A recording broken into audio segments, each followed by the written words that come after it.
સુરત સહિત સમગ્ર ગુજરાતની અંદર ભારતીય જનતા પાર્ટીના ભ્રષ્ટ અને નમાલા શાસનને કારણે ગામે ગામ અને શહેરોમાં ઠેર ઠેર દેશી અને વિદેશી દારૂના અડ્ડા અને નશાકારક પદાર્થોનું ધૂમ વેચાણ થઈ રહ્યું છે।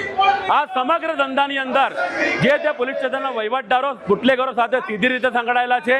હાલની સ્થિતિ એવી છે કે જાણે આ બુટલેગરોના સાથ અને સહકારથી ભારતીય જનતા પાર્ટીનું શાસન ચાલી રહ્યું છે। હું તો કહું છું કે ભારતીય જનતા પાર્ટી નહીં, એ બુટલેગર જનતા પાર્ટી બની ગઈ છે। અને જે પ્રમાણે આ રાજ્યનું આ શહેરનું યુવાધન બરબાદ રહ્યું છે, સરકાર દૂધરાજ બનીને બેઠું છે। હર્ષભાઈ સંઘવી માત્ર રીલ બનાવવામાં વ્યસ્ત છે, એમના ઉચ્ચ અધિકારીઓ માત્ર રીલ બનાવવામાં વ્યસ્ત છે। અને નશાનું જે પ્રમાણે ધૂમ વેચાણ થઈ રહ્યું છે, કડક દારૂબંધી હોવા છતાં, કડક નશાબંધીનો કાયદો હોવા છતાં કોઈ પણ બુટલેગરોમાં લેસ માત્ર ભય નથી।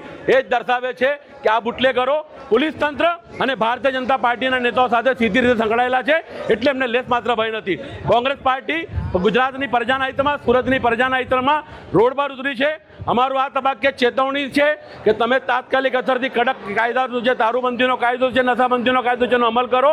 નહીં કરતો તો ના છૂટકે અમારે ઠેર ઠેર જ્યાં દેશી દારૂના અડ્ડા કે નશાકારક પદાર્થો વેચાણ થતા છે, કાયદો હાથમાં લઈને જનતા રેડ કરવાની ફરજ પડશે। બે સવાલ છે।